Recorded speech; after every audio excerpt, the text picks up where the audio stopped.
Yeah, I was thinking that was what he was talking about, but I wasn't sure if that was something to object to or not. A red balloon burst? I'm afraid that's not the case. Well, he's partially red. What? Please have a look at this piece of evidence. Can you see what has burst? Whoa! Whoa, what is with that expression? This is... what exactly? It's the Steel Samurai, warrior of Neo Tokyo. You do well to remember it. If you wish to win the support of this nation's people, don't forget the rival show, the Jamming Ninja! The balloon that was ruptured by the bullet was no ordinary red balloon. It was a Steel Samurai balloon! But according to the plans, there should have been 2 red balloons. Oh, really? Interesting. It says so right here on the security plan. Oh, okay, so the Steel Samurai is actually going to be important here? It should have been a red balloon instead? It certainly looks like there are only 2 round balloons drawn here. You can't really tell that they're red, but yeah, it certainly looks like there's 2 round balloons now I'm looking at it like this. Now that I know they're supposed to be balloons. Knightley, what is the meaning of this? Explain at once. Yes, sir. The Steel Samurai balloon was a last-minute replacement. Replacement? That's what we were told. Seems that information didn't make it to the president. Ran into a little trouble during setup last night. One of the balloons that we had prepared burst. So you scrambled to find a replacement? Exactly. We just happened to run into a guy manning a stand in the park. So he lent us a Steel Samurai balloon. He was kind of a poser. Larry. A stand, a Steel Samurai balloon, and a poser. Sounds like Larry to me. He pumped air into its red samurai pants to create a makeshift balloon. So the Steel Samurai balloon looked just like an ordinary red balloon. Is that what you mean? Knightley, why was I not informed of this? Sir, I'm terribly sorry. I didn't think it was important enough to report. Couldn't you tell by just looking at it? Huh. I didn't notice it. So mistook the Steel Samurai's pants for an ordinary balloon. Was there a reason why you made that mistake? Maybe his eyesight isn't that good? What now? Moment, please. I just remembered now. I could not see the balloon very well. You couldn't see it? Exactly. At the time, the wind was strong. The flags on the stage were fluttering wildly, and they obstructed my view. The flags? You didn't see the flags that were... Ooh, wait a second. So, if the flag at the time was up here instead of out here, like he says, then someone who shot at this would have been on this side. Like, which would change things in a weird direction. Due to the strong wind, they were waving about, just like this.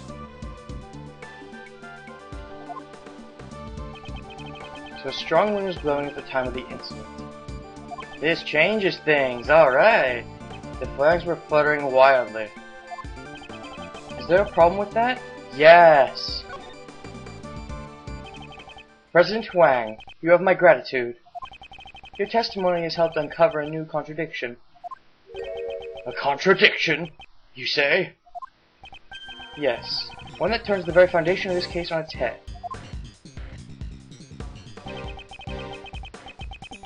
During my investigation, there was no wind at the crime scene, so the flags remained still. However, the flags were actually fluttering in this strong wind. This completely changes the meaning of that piece of evidence.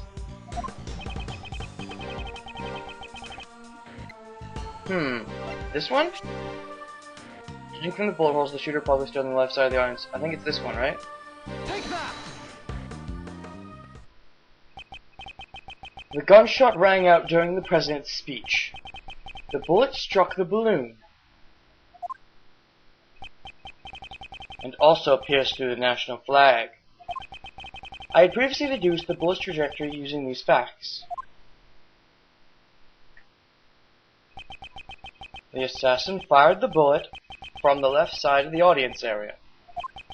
However, if the flags were fluttering, about like so, my reasoning changes. Ah! Since the flag position has changed... Correct. The bullet's trajectory must also change. And if we trace the trajectory of the bullet, we can tell who fired the shot. Horace? But Mr. Edgeworth, that person is... Indeed. I still don't understand why. However, it can be none other than him. By tracing the bullet's path, it was the person who fired the gun. He does like his gun. The person who shot the balloon was none other than you, Horace Knightley. What? I am not sure where this is going, but it's exciting. Connect the bullet holes in the balloon and the flag, and the line points to you. Bullet trajectory data updated in my organizer. But the guy's one of the president's bodyguards. Why would he have shot the steel samurai balloon, sir? And the flag. More importantly, the flag. Preposterous. Argue with the detective. There is no reason. Are you saying Knightley, who has saved my life on numerous occasions, is an assassin? Prosecutor Edgeworth, I've had enough to hear with you. I wouldn't say he's an assassin, but maybe he's, a terrorist? I don't know. My job is to protect the president. Knightley, control yourself. Sorry, sir. Prosecutor, indeed, the wind was strong during my speech. However, the wind's strength can change very quickly. Evidence. Show us evidence that the flag was flying at the moment of the gunshot. The gunshot occurred the moment the president raised his fist to the sky. The evidence that shows this is the photo. I haven't even seen it yet, but I'm sure I'm right. Let me check just in case, though.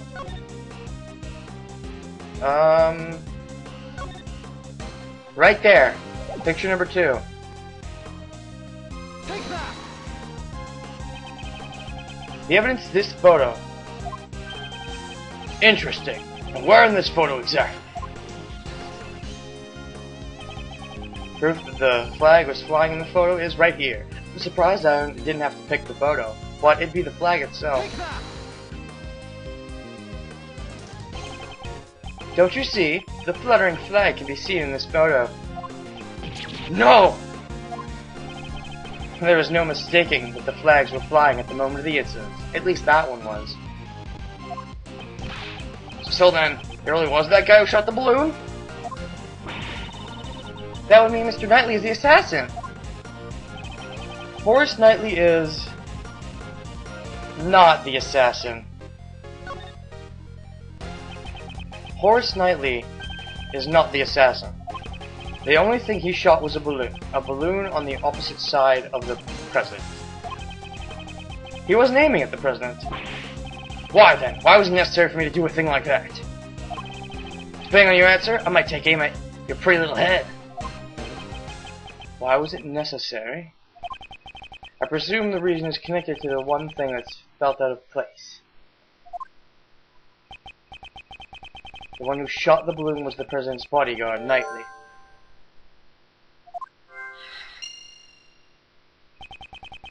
That fact will change the entire viewpoint of this case. Oh, really? The president was targeted during a speech which was likely a premeditated crime. His head couldn't turn right. Plans were altered so he could stand on the right side. Knightley shot the balloon on the right side.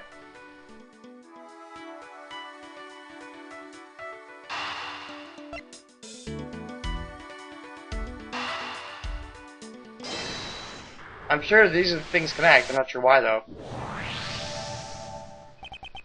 Why was Knightley's position changed? Because I can't turn my head to the right. My position got changed to the president's left side. In other words, I was relocated to the right side of the stage. Is that really the only reason? The plans had not changed, and Knightley remained on the left side of the stage. Knightley can't turn his head to the right. How would he have been able to aim at the balloon on the left side of the stage?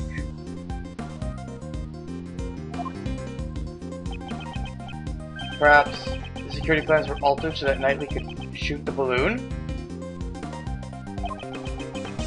If that's the case... What's this? Because the security plans were changed? That's right, it was changed yesterday. President's orders. Security plans were changed on the President's orders. Was this done so Knightley could shoot the balloon? What? Why would that be a thing? The President was targeted during a speech which was likely a premeditated crime. Was this done so Knightley could shoot the balloon? I don't get why these connect, but they're the only things. So I'm gonna assume Edgeworth knows what he's talking about.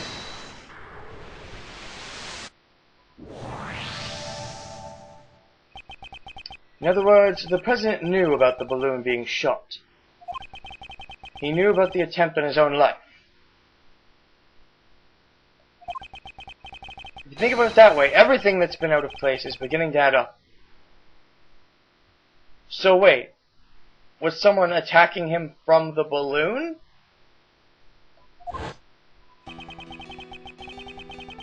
Why was the assassin able to get a gun past such security?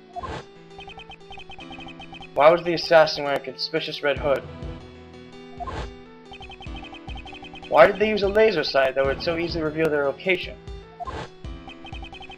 Why was the President so calm after being shot? He saw it coming? This was the truth the President's supporters tried to conceal? Like one reason why Knightley fired the gun. The entire assassination was a setup? What? Huh?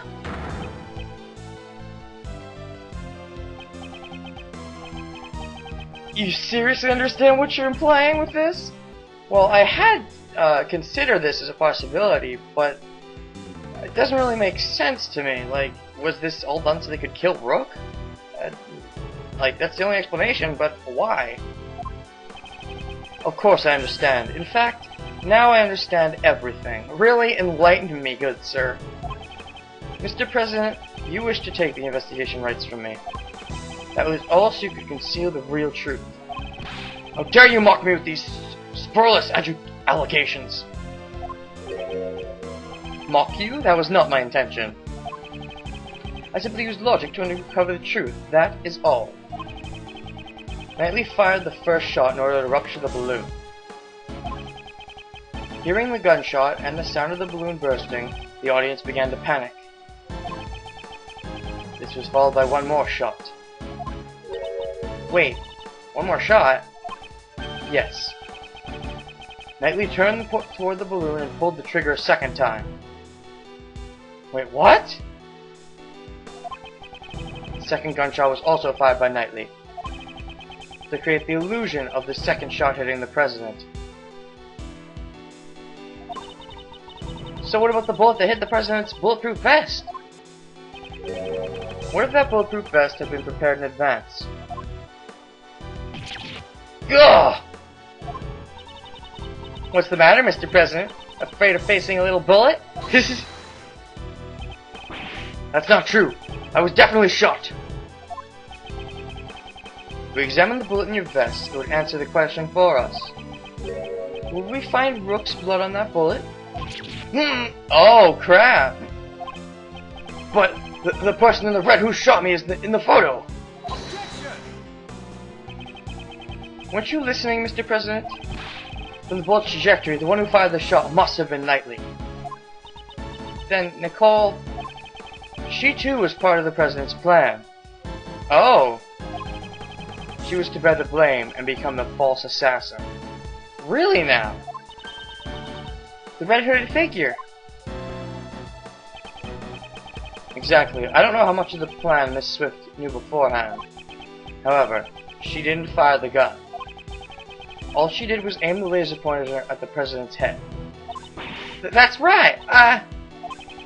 Once the crowd began to panic, you would turn your pocket inside out, and thus the red-hooded figure vanished. After that, you discarded the gun and security plan in the trash. Oh, okay. And the illusion of the assassin vanishing like a ghost was complete. With the assassin gone, he's going solid, pal! Yes, that was what he hoped for. That's why I wouldn't let Mr. Edgeworth investigate the case. Exactly. All of this was an asinine publicity stunt from a lying president.